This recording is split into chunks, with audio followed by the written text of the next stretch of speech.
الحمد لله نحمده ونستعينه ونستغفره ونؤمن به ونتوكل عليه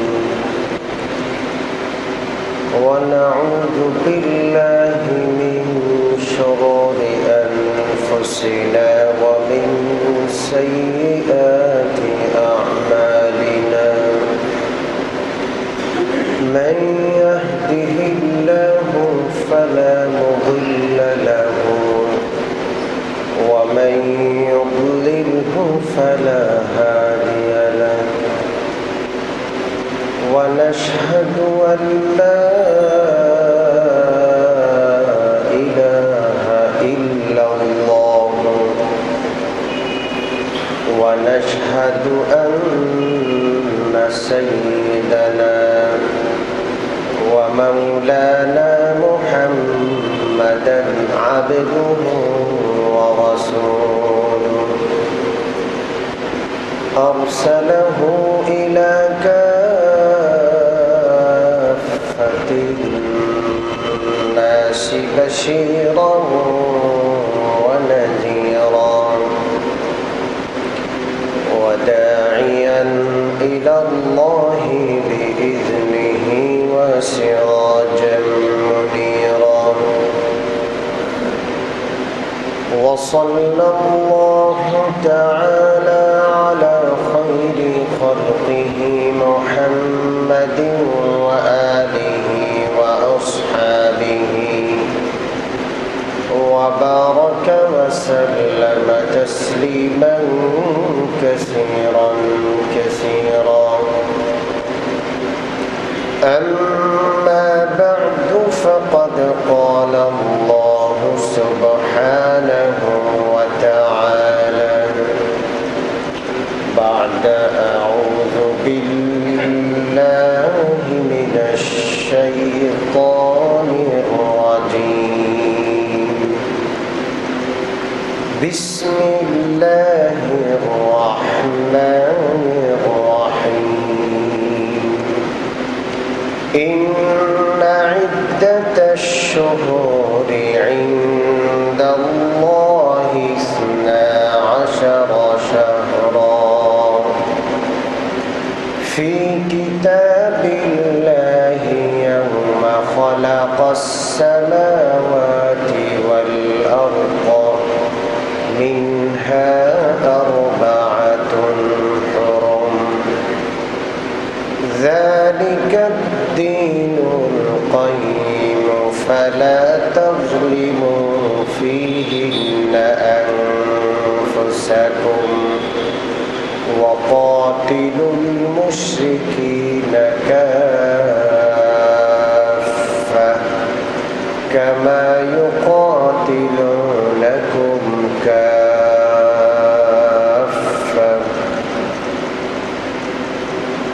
وقال النبي صلى الله عليه وسلم أفضل الصيام بعد رمضان شهر الله المحرم وقال عليه الصلاة والسلام صيام يوم عاشوراء أحتسب على الله أن يكفر السنة التي قبله أو كما قال عليه الصلاة والسلام درود شريف اللهم صل على محمد وعلى آل محمد كما صليت على إبراهيم وعلى آل إبراهيم إنك حميد مجيد اللهم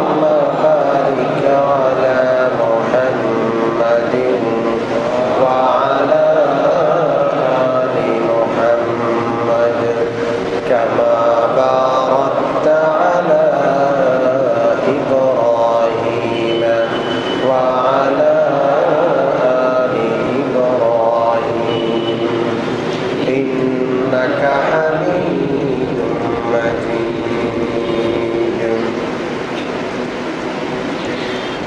সম্মানিত মুসল্লিয়ানে কেরাম, জিলহজ মাসের একেবারে আখিরি জুমায় আমরা আছি। আগামী 2-3 দিন পরেই মুহররম মাসের চাঁদ উঠবে। মুহররম মাস আরবি বৎসরের প্রথম মাস, চান্দ্র বৎসরের প্রথম মাস মুহররম। আল্লাহ রাব্বুল আলামিন যখন থেকে আসমান আর জমিন তৈরি করেছেন তখন থেকে 12টি মাস সময়ের হিসাব রাখার জন্য আল্লাহ পাকের পক্ষ থেকে আল্লাহ দান করেছেন। সুবহানাল্লাহ। সূরাতুল বারা, সূরাতুত তাওবা, আল্লাহ রাব্বুল আলামিন ইরশাদ করেন, ইন্না ইদ্দাতাশ শুহুরি ইনদাল্লাহি 12 শাহরা। মাসের গণনা, মাসের সংখ্যা আল্লাহ পাকের নিকট 12টা। কয়টা? ইয়াউমা খালাকাস সামাওয়াতি ওয়াল আরদ, যেদিন থেকে আল্লাহ আসমান তৈরি করেছেন, জমিন তৈরি করেছেন, সেদিন থেকেই আল্লাহ পাক মাসের সংখ্যা নির্ধারণ করেছেন। কয়টা? 12। এই 12টার মধ্যে 4টা মাস বিশেষ মর্যাদা মণ্ডিত। মিনহা আরবাআতুন হুরুম, 4টা মাস বিশেষ সম্মানিত।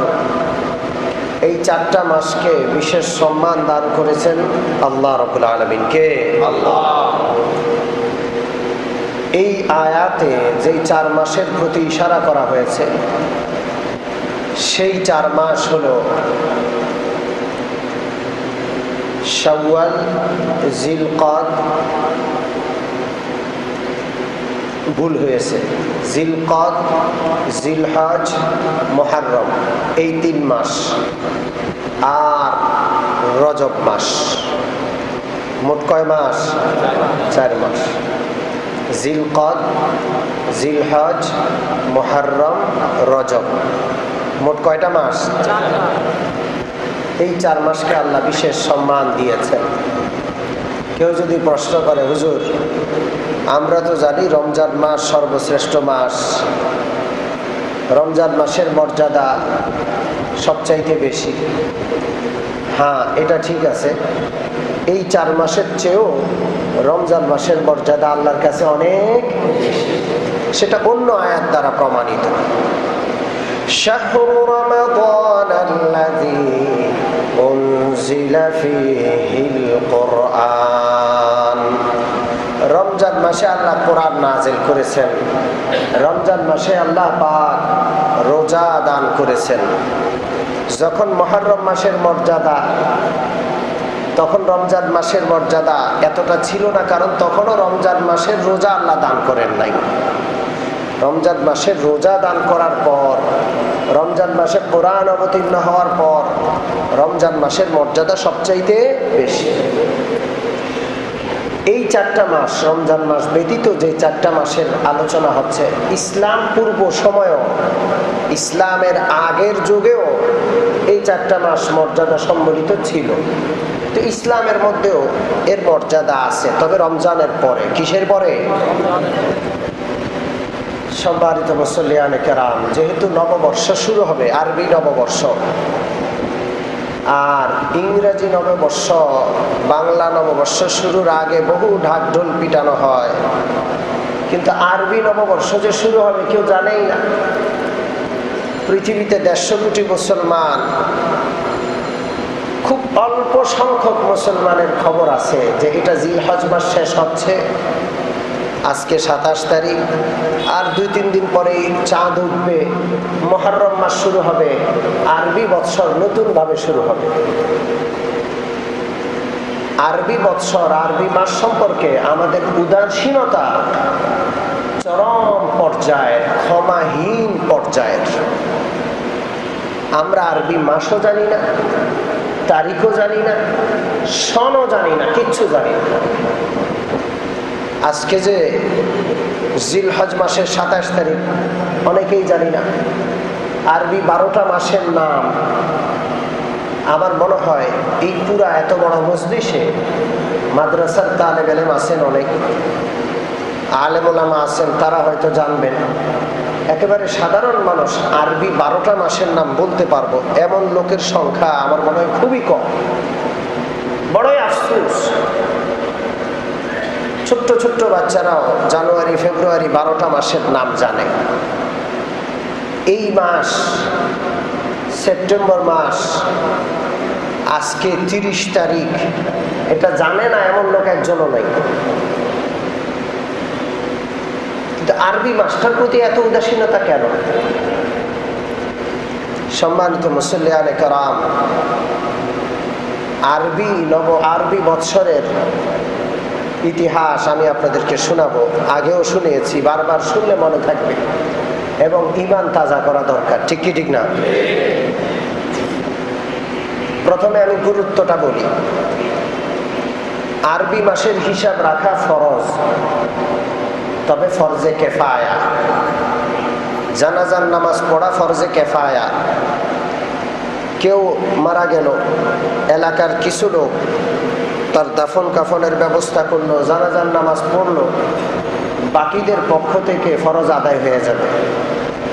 কেউ মারা গেল, কেউ এগিয়ে আসলো না, মৃত ব্যক্তির কাফন দাফন জানাজার কাজটা কেউ সারলো না, তাহলে এলাকার প্রত্যেকটা লোক গুনাহগার।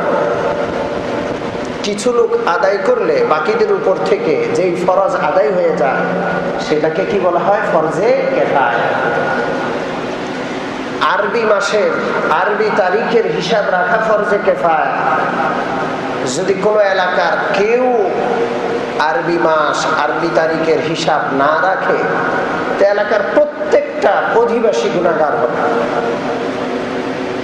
প্রশ্ন করবেন, হুজুর আরবি তারিখের এত গুরুত্ব, আরবি মাস এর হিসাব রাখার এত বেশি গুরুত্ব, ব্যাপারটা কি? ব্যাপার হলো, ইসলামের যে বিধিবিধানগুলো রয়েছে, অনেকগুলো বিধিবিধান আরবি তারিখ, আরবি মাসের সাথে সম্পৃক্ত। অনেকগুলো ইবাদত, প্রথম বলা যায় রমজানের নাম। কোন ইবাদত? রমজান মাসের ফরজ রোজা। রমজান এটা আরবি 12 মাসের এক মাসের নাম। এই পুরা মাস আল্লাহ পাকের জন্য রোজা পালন করতে হয়। যদি বাকি 12 মাসের হিসাব কেউ না রাখে, রমজান মাসের হিসাব সে বুঝতে পারবে না। বাকি 11 মাসের হিসাব রাখলে রমজান মাসের শুরু আর শেষ এই হিসাবটা রাখা সহজ হয়। ঠিক কি ঠিক না? রমজান গেল, হজ আদায় করতে হয় জিলহজ মাসের 9 তারিখে। কয় তারিখে? সারা বছর 360 দিন বা 355 দিন আরবি বছর হিসাবে 355 দিনের একটা দিন মাত্র হজ পালন করা যায়। কয় দিন? কেউ যদি ওই দিন আরাফায় যায় না, বাকি 354 দিন আরাফার ময়দানে বসে থাকে, তার হজ আদায় হবে? ওই দিনটাতেই যাইতে হবে তাকে। আর ওই যে 9 জিলহজে হজ পালন করা হয়, এটা আরবি তারিখ অনুযায়ী করা হয়। কি তারিখ অনুযায়ী? গেল। 3 নম্বর যাকাত। বছরে একবার যাকাত আদায় করতে হয়। কি করতে হয়? আপনার কাছে যে সম্পদ রয়েছে, যাকাত যোগ্য সম্পদ, 1 বছর অতিবাহিত হলে পুরা সম্পদের 40 ভাগের 1 ভাগ আল্লাহর রাস্তায় ফকির মিসকিনকে আল্লাহকে রাজি খুশি করার জন্য দান করে দিতে হয়। এটাকে যাকাত বলে। এই যে 1 বছর অতিবাহিত হওয়া, পূর্ণ 1 বছর, এটা ইংরেজি বছর হিসেবে নয়, কোন বৎসর? আরবি বৎসর হিসাবে।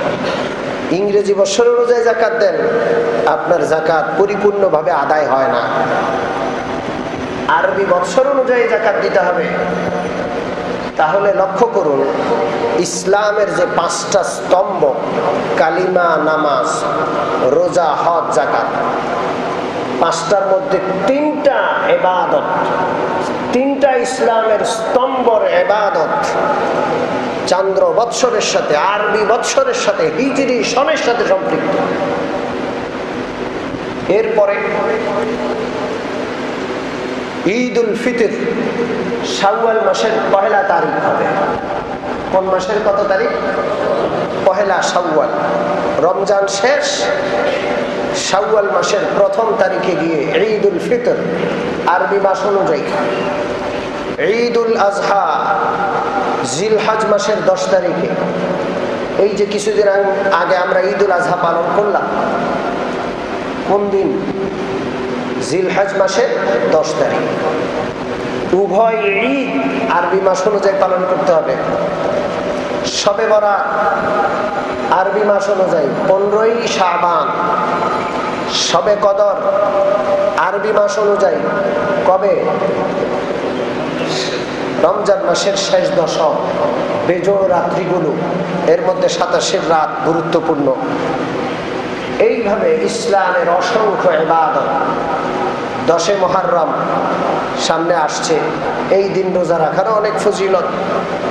এইভাবে ইসলামের যাবতীয় ইবাদত বেশিরভাগ চান্দ্র বৎসর, চান্দ্র মাসের সাথে সম্পৃক্ত। এখন কেউ যদি চান্দ্র বৎসর, চান্দ্র মাস, আরবি হিজরি সনের হিসাব না রাখে, তাহলে তো সবাই ইবাদতগুলো তালগোল পাকায় ফেলবে। হজ নিয়ে সমস্যা হবে, রমজান নিয়ে সমস্যা হবে, যাকাত আদায় করতে গিয়ে সমস্যা হবে, ঈদ পালন করতে গিয়ে সমস্যা হবে। এই জন্য এই ইবাদতগুলোর সঠিক হিসাব রাখার জন্য চান্দ্র বৎসরের সঠিক হিসাব রাখাও ফরজ। আমাদের দেশে আলহামদুলিল্লাহ সরকারের ধর্ম মন্ত্রণালয়ের আন্ডারে জাতীয় চাঁদ দেখা কমিটি নামক একটি কমিটি রয়েছে। উলামায়ে কেরামও রয়েছেন এবং উচ্চপদস্থ কর্মকর্তারা রয়েছেন। তাদের সমন্বয়ে প্রতি মাসের, আরবি মাসের চাঁদ উঠা, চাঁদ না উঠা, এই ব্যাপারগুলো তারা সরকারিভাবে সিদ্ধান্ত দিয়ে থাকেন। আলহামদুলিল্লাহ। এটা তো রাষ্ট্রীয় পর্যায়ে, কিন্তু প্রত্যেক এলাকায় এটা থাকা দরকার। কোথাও নাই, কেউ নিজের প্রতিষ্ঠানের হিসাব আরবি হিসাব করে না। শুধুমাত্র এই পুরা জাতির পক্ষ থেকে একটা মাত্র প্রতিষ্ঠান প্রত্যেক এলাকায় আরবি মাসের হিসাব রাখে। ওই প্রতিষ্ঠানটার নাম হলো কওমি মাদ্রাসা। জোরে বলেন কি নাম? কওমি মাদ্রাসা। এই কওমি মাদ্রাসার কাছে আমরা অনেক ঋণী। বাংলাদেশে কওমি মাদ্রাসা থাকার কারণে আলহামদুলিল্লাহ আলেম ওলামাদের অভাব নাই। আল্লাহ পাক প্রচুর আলেম ওলামা এই জমিনে দান করেছেন, শুকরিয়া আদায় করি আলহামদুলিল্লাহ। এই কওমি মাদ্রাসাগুলোর কাছে আমরা ঋণী। এই গোটা জাতি কওমি মাদ্রাসার কাছে ঋণী। আলহামদুলিল্লাহ লক্ষ লক্ষ হাফেজ, হাজার হাজার আলেম, ভালো ইমাম, ভালো খতিব, এই দেশের জমিনে সব কওমি মাদ্রাসার অবদান। এই জন্য খবরদার, কওমি মাদ্রাসার বিরুদ্ধে যারা প্রপাগান্ডা করে এদের সমর্থন আমরা দিব না। রাজি আছি? এই কওমি মাদ্রাসাগুলো সারা দেশব্যাপী ছড়িয়ে ছিটিয়ে রয়েছে। একেবারে প্রাথমিক মাদ্রাসা হোক, মক্তব হোক, অথবা সর্বোচ্চ পর্যায়ের দাওরায়ে হাদিস মাদ্রাসা হোক, প্রত্যেকটা মাদ্রাসা শিক্ষাবর্ষ শুরু হয় আরবি মাস, আরবি হিজরি সন দিয়ে শাওয়াল মাস থেকে, রমজানের পরের মাস থেকে শিক্ষাবর্ষ শুরু হয়। আবার পরবর্তী রমজানে এসে শবে বরাতে শিক্ষাবর্ষ শেষ হয়। আরবি মাস অনুযায়ী শিক্ষাবর্ষের শুরু জানুয়ারিতে নয়, আবার আরবি বৎসর হিসেবে শিক্ষাবর্ষ শেষ হয়। এবং হাজিরি খাতার হাজিরি আরবি তারিখ অনুযায়ী হয়। আসাতেজা, উস্তাদ এবং মাদ্রাসা যে স্টাফ রয়েছে, বাবুর্চি থাকে, বিভিন্ন স্টাফ থাকে, ঝাড়ুদার থাকে, কেরানি থাকে, সবার বেতন এর হিসাব আরবি মাস অনুযায়ী হয়। আলহামদুলিল্লাহ। আপনি যে কোনো কওমি মাদ্রাসায় গিয়ে দফতরে গিয়ে যোগাযোগ করুন, আজকে আরবি কি মাস, কত তারিখ, নির্দ্বিধায় তারা বলে দিবেন। তাদের সমস্ত হিসাব কার্যক্রম আরবি মাস অনুযায়ী হয়। আলহামদুলিল্লাহ। পুরা জাতির পক্ষ থেকে আরবি মাস, আরবি তারিখের হিসাব সারা বাংলাদেশের শহর থেকে শহর, গ্রাম থেকে প্রত্যন্ত গ্রাম থেকে প্রত্যন্ত গ্রাম, প্রত্যেকটা কওমি মাদ্রাসায় হিসাবটা রাখা হয়। আল্লাহর শুকরিয়া আদায় করি আলহামদুলিল্লাহ।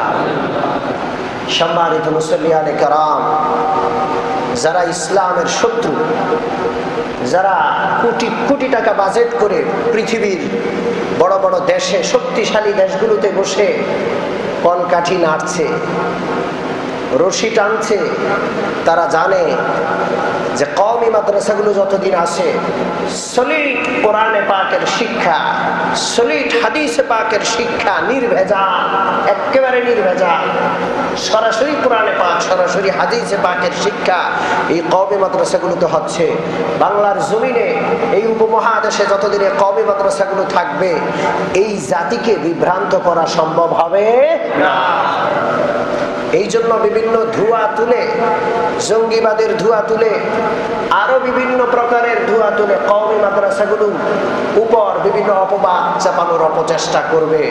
ইনশাআল্লাহ এই জাতির সাথে কওমি মাদ্রাসার রক্তের, ইমানের, নারীর সম্পর্ক, ঠিক কি ঠিক না? এই জন্য আমরা সবাই সর্বাবস্থায় কওমি মাদ্রাসার সাথে সুসম্পর্ক বজায় রাখবো। আমার পাশে, আমার এলাকায় যে কওমি মাদ্রাসা আছে, ওই কওমি মাদ্রাসার সাথে আমি সুসম্পর্ক রাখবো, উস্তাদদের সাথে সুসম্পর্ক রাখবো, কওমি মাদ্রাসার খোঁজ খবর নেব। আল্লাহ যেন তৌফিক দান করেন। সম্মানিত মুসল্লিয়ানে কেরাম, আমি বলছিলাম আরবি মাসের, আরবি তারিখের হিসাব রাখে কওমি মাদ্রাসাগুলো পুরা জাতির পক্ষ থেকে ফরজে কিফায়ার এই গুরুত্বপূর্ণ মহৎ দায়িত্ব তারা পালন করে যাচ্ছে। আলহামদুলিল্লাহ। এখন আসুন, এই যে বছর শেষ হলো, আজকে জিলহজ মাসের 27 তারিখ, 2-3 দিন পরে এই বছরটা শেষ হয়ে নতুন বর্ষ শুরু হবে। এটা কত বছর? কোন সাল? 1437 সাল শেষ হবে। কত সাল? 1437 হিজরি। আর মুহররমের পহেলা তারিখ থেকে শুরু হবে 1438 হিজরি। সবাই একটু মুখে বলেন না, তারপরেও তো একটু মনে থাকবে। কত শুরু হবে? 1438 হিজরি শুরু হবে। এই যে হিজরি সন, এই 1438, এই হিজরি সন কবে থেকে গণনা শুরু হলো, এর ইতিহাস কি, এই সম্পর্কে আমি একটু আলোকপাত করার চেষ্টা করব। এই যে 12টা মাস, মুহররম, সফর, রবিউল আউয়াল থেকে নিয়ে জিলহজ মাস পর্যন্ত, এই 12 মাসের হিসাব জাহেলি যুগেও ছিল। এটার কোনো গুরুত্ব ছিল না। হযরত ওমরে ফারুক রাদিয়াল্লাহু তাআলা আনহুর যুগে মুসলিম বিশ্ব বিশাল আকার ধারণ করলো। অর্ধ পৃথিবী অতি অল্প সময় আল্লাহ মুসলমানদের করতলগত করে দিলেন। ক্ষমতাকার আল্লাহ। যে মুসলমানরা মক্কায় থাকতে পারে না, একটু থাকার জমিন তাদের ছিল না, নিজের ঘর ভিটে ছেড়ে মজলুম অবস্থায় যারা মদিনায় এসে আশ্রয় নিয়েছিল, আশ্রিত, সেই আশ্রিত মুসলমানদেরকে আল্লাহ পাক অর্ধ পৃথিবীর মালিক বানালেন। জমিনের মালিককে আল্লাহ। কুলিল্লাহুম্মা মালিকাল মুলক তুতিল মুলকা মান তাশা ওয়া তানজিউল মুলকা মিম্মান তাশা। হে নবী, আপনি বলে দিন, ও আল্লাহ, আপনি হইলেন সকল বাদশার বাদশাহ। সকল বাদশার বাদশাকে আল্লাহ। তুতিল মুলকা মান তাশা, যাকে ইচ্ছা আপনি রাজত্ব দান করেন। ওয়া তানজিউল মুলকা মিম্মান তাশা, যার থেকে ইচ্ছা আপনি রাজত্ব ছিনিয়ে নেন। রাজত্বের একমাত্র মালিক কে? আল্লাহ। ওয়া তুইজ্জু মান তাশা ওয়া তুযিল্লু মান তাশা, যাকে ইচ্ছা আপনি ইজ্জত দান করেন, যাকে ইচ্ছা আপনি অপমান অপদস্থ করেন। ক্ষমতার মালিক কে? যারা ক্ষমতায় চলে যায় পৃথিবীর, এটাই নিয়ম, তারা আল্লাহকে ভুলে যায়। কাকে ভুলে যায়? যাই হোক, যে মুসলমানদের ঘর ভিটিটা পর্যন্ত ছেড়ে দিয়ে চলে আসতে হলো খুব অল্প সময়, হযরত ওমর ফারুক রাদিয়াল্লাহু তাআলা আনহুর যুগে 14 হিজরি মাত্র, সারা বিশ্বের অর্ধেক জমিন মুসলমানদের হাতে। আল্লাহু আকবার। যেই মুসলমানরা না খেয়ে রাস্তায় পড়ে থাকতো, আবু হুরায়রা রাদিয়াল্লাহু তাআলা আনহু থেকে বর্ণিত, আবু হুরায়রা বলতেন, ক্ষুধার তাড়না সহ্য করতেন না পেরে আমি জমিনের মধ্যে পড়ে থাকতাম। মানুষ মনে করত মৃগী রোগ হয়েছে। আরব দেশে মৃগী রোগের চিকিৎসা ঘাড়ে পা দিত, ঘাড়ে পা। মানুষ মনে করতো আবু হুরায়রার মৃগী রোগ, রাস্তার পাশে পড়ে আছে, মৃগী রোগের চিকিৎসা হিসেবে আবু হুরায়রার ঘাড়ের মধ্যে মানুষ পা রেখে পাড়াইত। এত কঠিন অপার। হযরত আবু হুরায়রা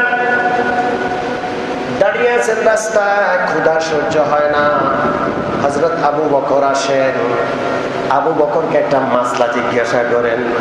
মাসলা জিজ্ঞাসা করা উদ্দেশ্য নয়, উদ্দেশ্য হলো আবু বকর যদি আমাকে হাতে ধরে মাসলা জিজ্ঞেস করতে করতে নিয়ে যায় ঘরে, একটু খাবারের ব্যবস্থা যদি হয়ে যায়, ক্ষুধা তো আর সয় না। হযরত আবু বকর আবু হুরায়রার উদ্দেশ্যটা বুঝেন নাই, মাসলার জবাব দিয়ে তিনি চলে গেছেন। আবু হুরায়রা দাঁড়িয়ে আছে, ওমর ফারুক সেই পথ দিয়ে যান। হযরত আবু হুরায়রা ওই মাসলা আবার ওমর ফারুকের কাছে জিজ্ঞাসা করেন। ওমর ফারুক মাসলার জবাব দিয়ে হেঁটে চলে যান। আবু হুরায়রার আসল উদ্দেশ্য তিনিও বুঝলেন না। এবার আসলেন প্রিয় নবী রাহমাতুল লিল আলামিন, দয়ার সাগর মুহাম্মাদুর রাসূলুল্লাহ সাল্লাল্লাহু আলাইহি ওয়াসাল্লাম। আবু হুরায়রার চেহারার দিকে তাকাইলেন, বুঝে ফেললেন আবু হুরায়রার পেটে সমস্যা, ক্ষুধার তাড়নায় জিহ্বা শুকায় গেছে, কথা বের হয় না। প্রিয় নবী আবু হুরায়রাকে ধরে ঘরে গেলেন, জিজ্ঞাসা করলেন, আয়েশা ঘরে কি খাবার কিছু আছে? আমার আবু হুরায়রা ক্ষুধার তাড়না সহ্য করতে না পেরে পথে নামছে। হযরত আয়েশা বললেন, ও আল্লাহর নবী, এক পেয়ালা দুধ আছে, আর কিছু না। বিশ্বনবী বললেন, দাও। দুধ দেওয়া হলো। আবু হুরায়রাকে বললেন, আবু হুরায়রা তুমি একা ক্ষুধার্ত? এমনটা তো নয়, সুফায় যত লোক আছে সাহাবা সবাই তো ক্ষুধার্ত। সুফা প্রিয় নবীর সাহাবাদের একটা দলের নাম, যারা মসজিদে নববীতে অবস্থান করে প্রিয় নবীর কাছে ইলমে দ্বীন শিখত। এরা কামাই রোজগার করতো না, কেউ কিছু দান করলে খাইতো, আর নাইলে উপোস থেকে প্রিয় নবীর হাদিস সংগ্রহ করতো। সুবহানাল্লাহ। সম্মানিত মুসল্লিয়ানে কেরাম, এই উপমহাদেশের কওমি মাদ্রাসাগুলো হইল সুফার অনুকরণে করা, জনগণের অনুদানে কওমি মাদ্রাসা চলে, সরকারের অনুদানে নয়। ঠিক কি ঠিক না? এই আবু হুরায়রা রাদিয়াল্লাহু তাআলা আনহুর উত্তরসূরি কওমি মাদ্রাসাগুলোর তালেব ইলম, এরা অভাবের তাড়নায় কষ্ট করবে, মুখ খুলে কারো কাছে চাইবে না। এরা অল্প বেতনে এমন ভাবে সংসার চালায়, সাধারণ মানুষ বুঝে না যে এরা কষ্ট করে, মনে হয় যে রাজা বাদশার হালাতে চলে। এদেরকে এভাবে শান্তিতে রাখেছেন কে? আল্লাহ। এই আবু হুরায়রার অনুসরণ করে, সুফার অনুসরণ করে এই উপমহাদেশের কওমি মাদ্রাসা। প্রিয় নবীর ডাকে সুফার সবাই প্রিয় নবীর ঘরের মেহমান। দুধ হইল কয় পেয়ালা? আবু হুরায়রার হাতে দিয়ে প্রিয় নবী বললেন, লাইন ধরে এক একজন করে পান করা। আবু হুরায়রার মনটা ছোট হয়ে গেল, হায় আমি তো সবচেয়ে বেশি ক্ষুধার্ত, দুধটা তো প্রথমে আমার পান করা দরকার, এতজন মানুষ এক পেয়ালা দুধ, তো সিরিয়ালে তো আমার যখন আসবে তখন দুধ থাকবে না পেয়ালায়। কিন্তু বরকতের মালিক কে? আল্লাহর নবী বললেন, আবু হুরায়রা যত লোক আছে সকলকে বলো বিসমিল্লাহ পড়তে, বিসমিল্লাহ পড়ে যেন দুধের পেয়ালায় চমক দেয়। প্রায় 70 জন সাহাবী ছিলেন, এক একজন বিসমিল্লাহ পড়ে নিজের পেট ভরে গলা পর্যন্ত পেয়ালা দুধ, এক পেয়ালা দুধ থেকে পান করলো। 70 জন পান করে শেষ হয়ে গেল, সকলের পেট ভরে গেল, একটু পেয়ালা থেকে কমলো না। কুদরতের মালিক কে? প্রিয় নবী বললেন, আবু হুরায়রা তুমি পান করো। আবু হুরায়রা পান করলেন। প্রিয় নবী বললেন, আবার পান করো। আবু হুরায়রা আবার পান করলেন। প্রিয় নবী বললেন, আরো খাও। আবু হুরায়রা বললেন, ওগো আল্লাহর নবী, আমার পেটে আর একটু জায়গা নাই, একটু সম্ভব না। প্রিয় নবীর হাতে পেয়ালা দিলেন, প্রিয় নবী বিসমিল্লাহির রহমানির রহিম বলে বাকিটুকু খেয়ে ফেললেন। সুবহানাল্লাহ। বরকত কার? জোরে বলেন কার? আশ্চর্য হবেন, কওমি মাদ্রাসাগুলো যে কিভাবে চলে এটা সাধারণ মানুষ বুঝবে না, বুঝে কে? আমি একটা কওমি মাদ্রাসায় পড়াই, তো একদিন এক লোক আসলো আমার সাথে, পরিচালক বসা, জিজ্ঞাসা করলো, হুজুর এই যে ছাত্ররা বেতন দেয় কত পান, মাসে কত টাকা ছাত্রদের থেকে আসে?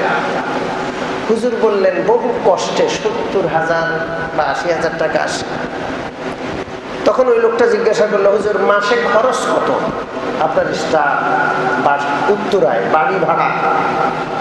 তিনি বললেন, এই 4.5 লাখ থেকে 5 লাখ টাকা মাসিক নিট খরচ আছে। তো লোকটা আসমান থেকে যেন জমিনে পড়লো যে, হুজুর এই মাদ্রাসা আপনি কেমনে চালাবেন? আপনি কি আপনার বাপ দাদার ঘর বিটা সব বিক্রি করে এটা? না, কিছুই না, আল্লাহ চালান। আমি তো এটা বুঝি না, আয় ব্যয়ের হিসাবে এত গরমিল, তো এটা চলে কেমনে? কে চালান? আরো জোরে বলেন।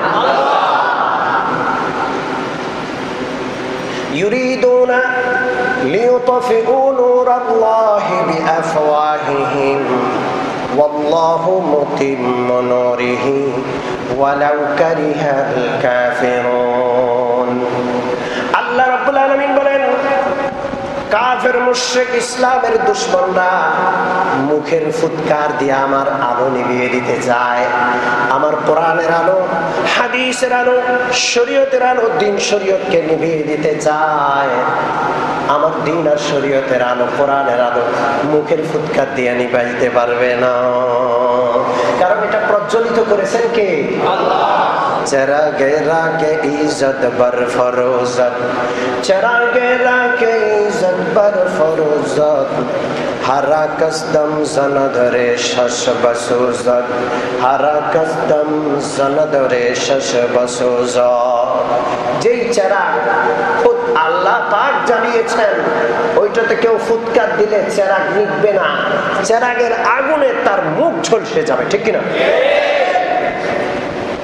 আমি বলছিলাম, ক্ষুধার তাড়না, অভাব অনটন এমন, নিজের ঘরবিটা ছেড়ে আশ্রিত মুসলমান মদিনায় এসে আশ্রয় গ্রহণ করছে, যাওয়ার জায়গা নেই। আর আল্লাহ পাক 12-14 বছরের মাথায় হযরত ওমরের যুগে সারা বিশ্বের অর্ধেক জমিন মুসলমানদের দিয়ে দিয়েছেন। সুবহানাল্লাহ। এমন সময় এসেছিল হযরত ওমরের যুগে যাকাত গ্রহণ করার জন্য লোক পাওয়া যাইত না। মদিনা শরীফ, মক্কা শরীফ সহ ইসলামী রাষ্ট্রের যাকাত গুলো উঠাইয়া সীমান্ত এলাকা, নতুন নতুন বিজিত অঞ্চল, যেখানের মানুষ নতুন মুসলমান হলো, গরিব, এদেরকে দান করে দেওয়া হতো। যাকাত নেওয়ার লোক ছিল। এমন বিজয় কে দিয়েছেন? আল্লাহ।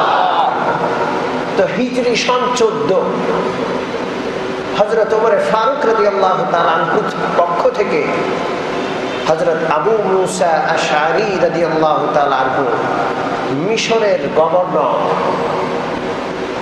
তিনি হযরত ওমরের কাছে একটা পত্র লিখলেন, হযরত আপনি যে চিঠি পাঠান আমাদের কাছে, বিভিন্ন গভর্নরদের কাছে, আপনার চিঠির মধ্যে কোনো নির্ভরযোগ্য তারিখ লেখা থাকে না। কোন পত্রটা কবে, কোনটা আগের নির্দেশ, কোনটা পরের নির্দেশ, এটা আমাদের নির্ণয় করতে কষ্ট হয়ে যায়। অতএব একটা সন, একটা তারিখ নির্ধারিত হওয়া উচিত। এই চিঠি যখন পৌঁছলো, হযরত ওমর ফারুক সাহাবাদেরকে নিয়ে পরামর্শে বসে তিনি প্রস্তাব পেশ করলেন যে আলহামদুলিল্লাহ, অর্ধ পৃথিবী আজকে মুসলমানদেরকে আল্লাহ দান করেছেন, মুসলমানদের আলাদা একটা সন হওয়া উচিত। ঠিক কি ঠিক না? সাহাবায়ে কেরামের পক্ষ থেকে প্রস্তাব আসলো যে প্রিয় নবীর জন্মের সময় থেকে সন শুরু করা দরকার। কবে থেকে? জন্ম তারিখ থেকে। জোরে বলেন, কবে থেকে? হযরত ওমর পছন্দ করলেন না, কারণ জন্ম তারিখ থেকে সন শুরু করেছে খ্রিস্টানরা। কারা? 2016 সাল হযরত ঈসা আলাইহিস সালামের জন্ম তারিখ থেকে এই সালের গণনা শুরু হয়েছে। হযরত ওমর ফারুক পছন্দ করলেন না। জন্ম দিবস পালন করা এটা মুসলমানদের কাজ নয়, এটা খ্রিস্টানদের কাজ। ঠিক কি ঠিক না? হায় মুসলমান বুঝে না, জন্ম দিবসও পালন করে, আবার মসজিদে এসে ঘোষণা করে অমুকের জন্মদিন, আপনারা সবাই তার সুস্থতার জন্য দোয়া করেন। আমরা সকলের সুস্থতার জন্য প্রতিনিয়ত দোয়া করি, জন্মদিন পালন করার কোনো দরকার না। এটা খ্রিস্টানদের থেকে আসছে। হযরত ওমর এটাকে গ্রহণ করলেন না। আরেক দল প্রস্তাব দিল, প্রিয় নবীর নবুয়ত পাওয়ার বৎসর থেকে ইসলামী বৎসর গণনা শুরু হোক। হযরত ওমর ফারুক এটাকে শ্রদ্ধার সাথে এইভাবে ফিরিয়ে দিলেন যে নবুয়ত শুধু প্রিয় নবী নন, আরো লক্ষাধিক নবী পেয়েছেন। ঠিক কি ঠিক না? এমন একটা জিনিসকে, এমন একটা ঘটনাকে ইসলামী বৎসরের প্রথম ধরা দরকার, যেটা অন্য কোন নবীর এতটা হয় নাই যতটা আমার বিশ্ব নবীর হয়েছে। সুবহানাল্লাহ। এরপর প্রস্তাব আসলো হিজরত, প্রিয় নবীর হিজরত থেকে নিয়ে গণনা শুরু হোক। আলহামদুলিল্লাহ, হিজরত থেকে নিয়ে গণনা শুরু হলো। শুকরিয়া আদায় করি আলহামদুলিল্লাহ। হিজরতটা কত বড় আল্লাহর নেয়ামত ছিল, এই ব্যাপারে সামনে আলোচনা করা হবে। আল্লাহ পাক আমাদের সকলকে আরবি বৎসর, আরবি তারিখ, চন্দ্র বৎসরের হিসাব রাখার তৌফিক দান করেন। আমিন। ওয়া আখিরু দাওয়ানা আলহামদুলিল্লাহি রাব্বিল আলামিন ওয়া সাল্লাল্লাহু তাআলা আলা খায়রি খালকি মুহাম্মাদিন ওয়া আলিহি ওয়া সাহবিহি।